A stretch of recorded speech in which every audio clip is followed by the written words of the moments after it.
All right, these are all the rage right now. Everybody's trying to get them. Is there one better than the other? Should you be hunting one over the other? Are they worth the price? Only one way to find out. Let's go. Welcome back to Old Fashioned Ways. I'm Doc Martinez, and I finally got the third one. So I'm gonna be testing these. I'm gonna be blinding these.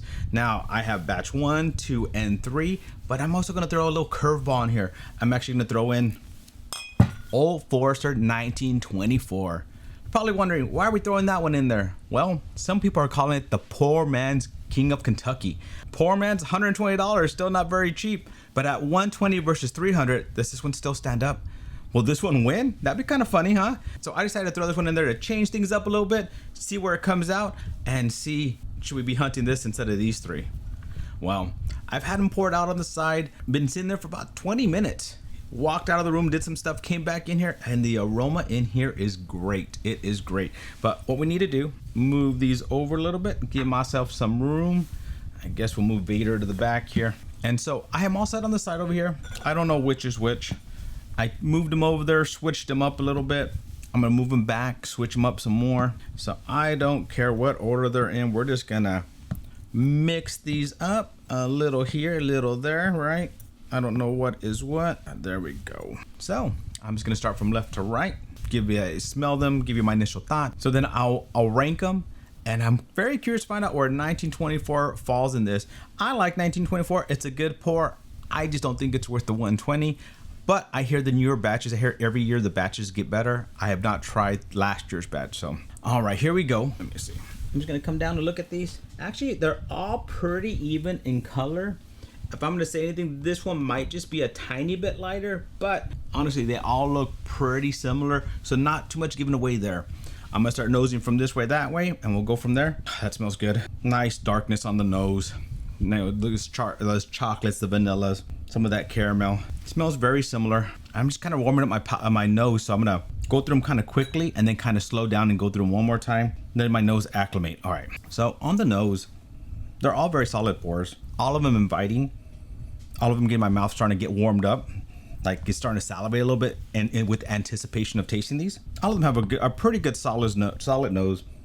If I were to rate them, I'd say about between 7 to 8. Right now, this one's the one that smells a little bit different than the rest of them, but there's not much of a difference. So overall, they smell pretty similar, all nice, inviting, mouth drooling already, ready to taste it. And if I'm gonna guess, this might be the 1924. When I was thinking that this might have been because I thought it was a little bit lighter. Yeah, so just a little bit difference on those. I feel like these are very similar and this one's just a tiny bit different, but they are 3 different batches, right? All right, time for the fun part. Let's just go into that mouth. Ooh, for the first taste, a little bitter, a little bit better on that second. I want to take a second sip. That was my first taste. Then my mouth acclimated a little bit. Still a little bit of the bitterness there. It's like a dark chocolate bitter. Mouth salivating, good on the tongue. So not bad, but definitely that first sip was not my favorite. Not my favorite at all, because it was very bitter in the beginning. Second sip helped calm that down, but I'm gonna go through these all again anyways. More caramel, more chocolatey, vanilla hints, some age in there, some oakiness. That one's a good pour. That one's a good pour. Ooh, a lot of the same notes as the one right before, but there was a little spice to that one. A little bit more of a spice in the middle of that one. So you're getting some of those baking spices, a little bit of pepper in there as well. All right, let's go for this next one. Right now, going through them kind of quickly, not cleansing my palate. This was my favorite, sweet, nice on the tongue. But once again, I didn't cleanse. I'm gonna go through all these, cleansing in between, and see what I think after that. But right now, this was the most astringent, bitter, and so I'm thinking maybe this is the 1924 because these taste very similar with that sweetness, the caramel, the darker notes, the oakiness in there as well. 1924 is a 10-year, and these are 12-year. So I'm gonna pause this. I'm gonna taste them again as I give my last thoughts. We'll kind of talk about each bottle real quickly, just so you kind of have what's the differences on them, right? All right, I just finished tasting through them, kind of cleansed my palate between each one. As you taste them more, kind of got really, let it sit in your mouth a little bit longer and do that. You got some more of the nuances with the little differences. You can start tasting those differences, right? So I'm gonna go back into this one. I just kind of did a little sip. It's got a little bit better. It's not as bitter. So King Kentucky Batch 1, Small batch, 12 years, 52.5% alcohol, so 105 proof. 105 proof. All right, let's go for the next one. Old Forester 1924, 10-year, 100 proof. It's a 100 proofer, right? As I said, these don't go in the same line. I don't know what I have in front of me yet, like what order I have them. King of Kentucky batch 2, 107.5 proof. 107.5 proof. So it went up from 105 to 107.5. All right, going for my last sip here. King of Kentucky batch 3, 12-year, 110. Highest proof of the bunch. I'm gonna start ranking them. I'm gonna tell you my last place and go up to my first, right? As I do that, we'll show you what is what. Slide these over a little bit just to have a little bit more room. All right, so for me, last place, that bitterness, even though it got better, it was still there. It was a little bit stringent on the palate, not as sweet and inviting, a little bit more spicy, but it started off that way, kept that way, improved a little bit, not a bad pour. But out of this bunch, my least favorite pour was actually my first glass here. So my first glass is, wow, batch 3.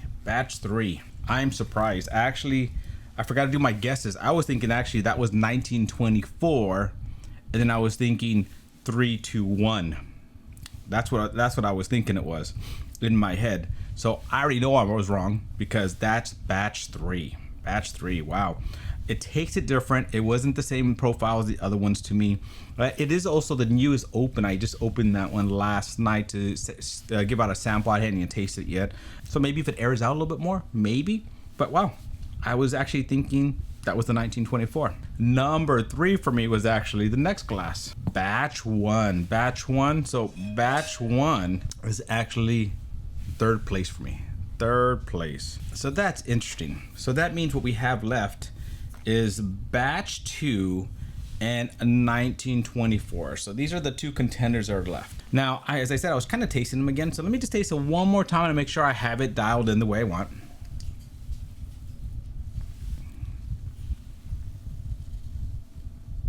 Yeah, I'm sticking to what I originally thought. So I'm just gonna go to my winner. My winner is gonna be the last glass. It actually went 4, 3, 2, 1 for me. So, wow, 1924 is my winner. 1924 is my winner for this one. I am shocked, which makes this one batch 2. Batch 2. So, hey, there is something to it. Poor man's King of Kentucky, $120 compared to $300. My taste bugs went through it. Kind of going back, so honestly, batch 2 was my favorite of the 3 batches. So batch 2 was my favorite, but 1924 beat it out. Sweeter, more in the mouth, more overall, bigger hug. And that's because it's the lower proof. It's 100 proof. It doesn't even proof up. You didn't taste that difference in proof with it. There's a lot of sweetness in here that I did like, and I'm surprised. I really thought my 1924 was my last place. And I've always heard that 3 is the best one, so I was expecting 3 to come in last for me. So, well, there you go. That's what my palate told me today. I'm as surprised as you guys are. Wow, I would have guessed 1924. 1924, $120 compared to 300. There you go. If you have it, you're doing good. I honestly am super surprised, but what I'm gonna do at the end here is I always like to do. Let's blend these up. Let's put all these batches together. I'm not gonna put in the 1924. I just want to blend in the 3 King of Kentuckys here. Not waste any here. Move these off to the side and let this sit down. So, what are you guys thinking about my results? You think I'm crazy? Probably am. I'm surprised. I am super surprised with my results. I really thought 1924 was my last. As I said, I did like 1924 as a pour. I just don't like the 120 price tag. But after doing these at $300 price tag, you know what? I might have to reconsider that. Now I want to hunt the new ones. I haven't even gotten the new one from last year because I hear the batch is even better. So definitely want to try that. Let's go in and taste this. Let's see if when you blend them together, does it add anything to it? That's actually really good. I mean, each one individually is a good pour. Now, I know a lot of you are going to ask me, is it worth $300? I don't think any of these bottles or any of these 3 bottles are worth the $300 price tag on them. I think you're paying for the name and for the FOMO right now, missing out. I was lucky I got each one of these at MSRP. I would have never paid any more than that, but even at MSRP, that they were expensive. They were expensive. And I wouldn't, like if I found another one at MSRP, I wouldn't get it for myself. If somebody I knew who was hunting and wanted, I get it for them, but I would not get it for myself as a backup. All right, my friends, there it is. Wow, I'm stunned. Are you stunned? I'm just still almost at a loss for words. Well, thank you, my friends, for joining me on another journey down my whiskey rabbit hole, my King of Kentucky 1924 rabbit hole. To our next journey, my friends. Cheers.